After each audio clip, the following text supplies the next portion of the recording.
தமிழக அரசுல சிறப்பு பிரதிநிதியாக டெல்லிக்கு செல்பவர்கள் என்பவர்கள் அங்க இருக்கக்கூடிய பல்வேறு மத்திய அமைச்சர்களோட பேசி தமிழகத்திற்கு என்ன உதவி வேணும், தமிழகத்தோட பிரச்சனைகள் என்னன்னு மத்திய அரசாங்கத்துக்கிட்ட எடுத்து சொல்லி அதை அரசியல் பூர்வமாகவும் ஆக்கப்பூர்வமாகவும் செய்ய வேண்டிய மிக முக்கியமான பணி. அதாவது ஒரு அதிகாரியை நியமிப்பது என்பது முதலமைச்சருடைய தனிப்பட்ட விருப்பம். அதை நாங்க ஒத்துக்கிறோம். அவங்களுக்கு ஒரு ப்ரீராகேட்டிவ் இருக்கு, அவங்க யாரு வேணா நியமிக்கலாம். ஆனால் நியமித்த நபரை பற்றி சர்ச்சைகள் எழும்போது அதுக்கு பதில் அளிக்க வேண்டியது மாண்புமிகு முதலமைச்சருடைய கடமை என்று நான் பார்க்கிறேன். அவரை பத்தி என்ன நிறைய விஷயங்கள் சொல்றாங்க. அவர் தமிழகத்தை சாராதவர், அது கூட பெரிய விஷயம் இல்ல. தமிழகத்தின் உணர்வோடு ஒன்றி தமிழகத்தோட நலனுக்கு வேலை பண்ணா கூட போதும். ஆனால் எந்த அளவுக்கு தமிழகத்தினுடைய பிரச்சனைகளை பற்றி புரிந்தவர், மத்திய அரசாங்கத்தினுடைய செயல்பாடுகள் என்ன, அவர்களுடைய திட்டம் என்ன, அதை எப்படி நாம இங்க கொண்டு வர முடியும் அப்படிங்கறதெல்லாம் எந்த அனுபவமும் இல்லாதவர். அப்படி இருக்கிறதுனாலதான் அந்த விமர்சனத்தை மக்கள் வைக்கிறாங்க. அதற்கு முதலமைச்சர் அவர்கள் பதிலளிக்க வேண்டும், நடவடிக்கை எடுக்க வேண்டும்.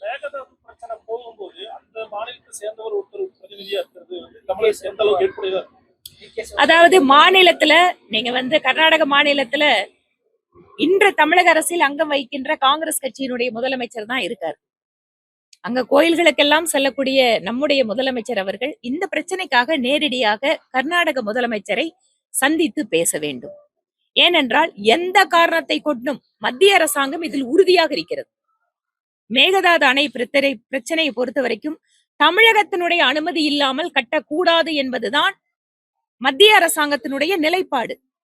அதை ஒரு காங்கிரஸ் கட்சியினுடைய முதலமைச்சர் மீறுகிறார் என்றால் இங்க இருக்கக்கூடிய அரசாங்கத்தினுடைய ஒரு கூட்டணி கட்சியினுடைய தலைவர் என்கின்ற முறையிலே நிச்சயமாக முதலமைச்சர் எதிர் பிரச்சனைக்கு தீர்வு காண முடியும்.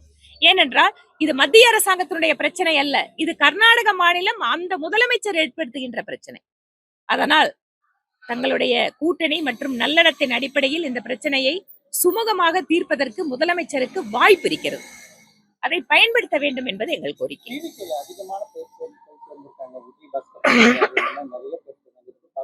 இல்லைங்க, எப்பவுமே ஒரு ஆளுங்கட்சின்னு ஒரு வருகின்ற பொழுது மற்ற கட்சிகள்ல ஒரு சாட்டிஸ்பாக்சன் இல்லாதவங்க, இல்ல தங்களுக்கு வருங்காலம் இல்லைன்னு நினைக்கிறவங்க, இல்ல அந்த கட்சியில ஏதாவது பிரச்சனை இருக்கிறவங்க போறதுங்கிறது வழக்கம். அது மட்டும் இல்ல, மற்ற கட்சிகள்ல இருந்து சாதாரணமாவே பாத்தீங்கன்னு சொன்னா ஒரு மைக்ரேஷன் இருக்கும். யார் ஆட்சிக்கு வந்தாலும் அந்த மாதிரிதான் இதுவும் நடக்குது. நிர்வாகிகள் போறது ஓகே, ஆனா எம்எல்ஏக்கள் போறதுன்றது ரொம்ப அது என்னன்னு கேட்டீங்கன்னா ரொம்ப ஒரு புத்திசாலித்தனமா தங்களோட எம்எல்ஏக்களை உருவாக்கணும் அப்படிங்கிறதுக்காக அவர்கள் ஆட்சி அமைத்து குறைவான காலத்திலேயே திட்டமிட்ட ரீதியில எல்லாருமே இந்த குற்றச்சாட்டு வைக்கிறாங்க. எம்எல்ஏக்களை ரிசைன் பண்ண வச்சு அவங்களோட சின்னத்துல நிக்க வைக்கிறதுக்காக பாக்குறாங்க. அது குதிரை பேரம் இல்லாம வேற என்ன பேரம்னு இதை சொல்ல முடியும். அதனால இந்த அரசு குறைவான அனுபவம் இருந்தாலும் குதிரை பேரத்துல இவ்வளவு தூரம் அவங்க வேகமாக செயல்படுவதை பார்க்கின்ற பொழுது உண்மையாகவே இவங்க அந்த ஜனநாயக ரீதியில நடந்துக்கிறதுக்கான வாய்ப்பு இருக்கா அப்படிங்கிற ஒரு சந்தேகமே ஏற்படுது. எல்லா கட்சியுமே வெளியேறிச்சு. இதுல ராசா வேற சொல்லியிருக்காரு, நம்ம தனியா தான் நிற்போம் இனிமேல் அப்படின்னு. எந்த கட்சியும் இல்லைன்னு வேற சொல்லியிருக்காங்க. ஒவ்வொரு கட்சியும் கூட்டணி தொடர்பான முடிவுகளை எடுக்கலாம். 10 வருஷத்துக்கு மேலாக மாநிலத்தோட முதலமைச்சராக இருந்த முன்னாள் முதலமைச்சர் திரு மு.க. ஸ்டாலின் அவர்கள் ஒவ்வொரு முறையும் பெருமையாக பேசுவார். எங்கள் கூட்டணியில் இருப்பது கொள்கை கூட்டணி, மிக நீண்ட காலம் இருக்கின்ற கூட்டணி அப்படிங்கறத ரொம்ப ஸ்ட்ராங்கா பேசிட்டு இருந்தார்.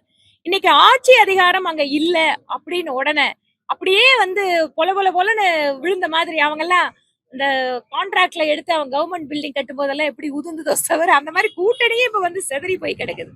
அப்ப எது அவர்கள் கொள்கை அப்படின்னு அவங்க எடுத்து வச்சிருந்தாங்களோ அது இன்னைக்கு அப்ப இல்லைன்னு ஆகுதா, இல்ல அவரோட தலைமை மேல நம்பிக்கை இல்லையா, எதற்காக இந்த மாற்றம் நடக்கிறது என்பதை திமுக யோசிக்க வேண்டும். தேசிய ஜனநாயக கூட்டணி தேர்தல் வருகின்ற பொழுது உங்களுக்கு எத்தனை பேர் இருப்பாங்க என்னங்கிறது தெரியும். எப்படி இருந்தாலுமே இன்றைய தேதியில் இந்தியா முழுமைக்கும் தேசிய ஜனநாயக கூட்டணி தான் ஒரு பலமான கூட்டணியா இருக்கு. பாரதிய ஜனதா கட்சியை பொறுத்தவரைக்கும் தமிழகத்துல இன்னும் வளர்றதுக்கான வாய்ப்பு இன்னும் வளர்றது இல்லைங்க, நல்லா அபாரமா வளர்றதுக்கான வாய்ப்பு எங்களுக்கு தான் இருக்கு. நீங்க எல்லா அரசியல் கட்சிகளையும் பாருங்க, கம்பேர் பண்ணும்போது நாங்க இன்னைக்கு வேணா சின்ன கட்சியா இருக்கலாம், ஆனால் வருங்காலம் என்பது பாரதிய ஜனதா கட்சிக்கு தான் இருக்க போகுது. அதுல எந்த மாற்றமும் கிடையாது. கொள்கை ரீதியாக தேசிய சிந்தனையோடு அனைத்து மக்களுக்குமான குரலாக ஒலிப்பதற்கு இருக்கின்ற வாய்ப்பு இருக்கின்ற ஒரே கட்சியாக பிஜேபி தான் இருக்க போகுது.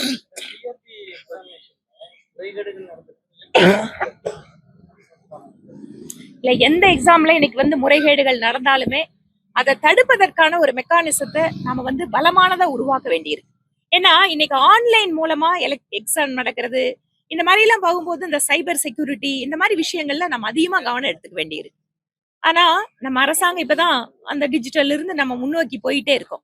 இதுல வரக்கூடிய சேலஞ்சஸை நம்ம சரி பண்ணி தான் ஆகணும். ஏன்னா ஒரு எக்ஸாமுக்கு வந்து அதிகமா தயார் பண்ணி படிச்சுட்டு அந்த எக்ஸாம் இல்லைங்கும் போது நாளைக்கு அது எவ்வளவு பெரிய மன உளைச்சலை கொடுக்கும். அதனால இனிமேல் பாடத்திட்டங்களை வகுப்பதிலாகட்டும், கேள்வித்தாள் தயாரிப்பிலாகட்டும், அதை ஆன்லைன் மூலமா எடுத்துட்டு போறல இதுவெல்லாம் இருக்கும்போது கூடுதல் முக்கியத்துவம் அதனுடைய பாதுகாப்பான விஷயத்துக்கும் கொடுத்து ஆகணும். அண்ணாமலையுடைய புதிய அமைப்பு பாஜக வந்து நிறைய பேர் அங்க போயிருக்காங்க. இருக்கக்கூடிய மாவட்ட தலைவர்கள் கூட சிலர் அங்க போயிருக்காங்க. எத்தனை மாவட்ட தலைவர் போயிருக்காங்க? முன்னாள் மாவட்ட தலைவர்கள். எத்தனை தலைவர்கள்? தெற்கு மாவட்ட தலைவர். அப்புறம் அவர் முன்னாள் மாவட்ட தலைவர். அப்புறம் முன்னாள் மாவட்ட தலைவர். அப்புறம் ஒரு அமைப்பு அன்பு சகோதரர் திரு அண்ணாமலை அவர்கள் ஆரம்பிச்சிருக்காரு. அது வந்து இன்னைக்கு ஒரு இயக்கமா இருக்கு. இங்க இருக்கவங்க கூட நிறைய பேர் அந்த இயக்கத்துல பதிவு பண்ணி இருக்காங்க. அதுக்கப்புறம் கட்சியினுடைய மாநில தலைவர் திரு நயினா நாகேந்திரன் அது தொடர்பான விளக்கம் கொடுத்ததுக்கு அப்புறம் நிறைய பேர் வந்து எங்களது கேன்சல் பண்ணுங்கிறது மெயில் அனுப்பிச்சு ரிப்ளை எல்லாம் வாங்கிட்டு எல்லாம் வந்திருக்காங்க. அதனால அமைப்பு அது எப்படி செயல்படுது என்னங்கிறத பார்ப்போம். எங்களுடைய கட்சியினுடைய கொள்கை சித்தாந்தம் எங்களுடைய அமைப்பிற்கு எதிராக அப்படின்னு வரும்போது நாங்க கருத்து சொன்னாதான் சரியா இருக்கும். இன்னைக்கு தேதியில அதை பத்தி கருத்து சொல்றதுக்கு ஒண்ணும் இல்ல. எங்களுடன் பயணித்த சகோதரர் இன்று ஒரு வேற ஒரு பாதை தனக்கென்று ஒரு சுதந்திரமான பாதை வேணும்னு தேர்ந்தெடுத்திருக்காரு. கடந்த டிசம்பர் மாதமே ராஜினாமா கடிதம் கொடுத்துட்டாரு. இருந்தாலும் அதை ஏத்துக்காம எலெக்ஷன் வரைக்கும் அவர் வச்சிருந்தது வந்து எதுக்கு? எலெக்ஷன் சந்திக்க முடியும்ன்ற ஒரு இங்க பாருங்க, ராஜினாமா கடிதம் கொடுத்ததா அவர் சொல்லியிருக்காரு. பட் கட்சி வந்து இது இன்னும் அதிகாரப்பூர்வமா அவர் கொடுத்த அந்த லெட்டரை அக்செப்ட் பண்ணது வந்து ஜூன் பண்ணிருக்காங்க. பட் எப்ப கொடுத்தாரு எப்ப பேசினாருங்கிறத கட்சி தலைமை எங்களுக்கு எதுவும் சொல்லல. அதனால அதை பத்தி நான் கருத்து சொல்றேன்.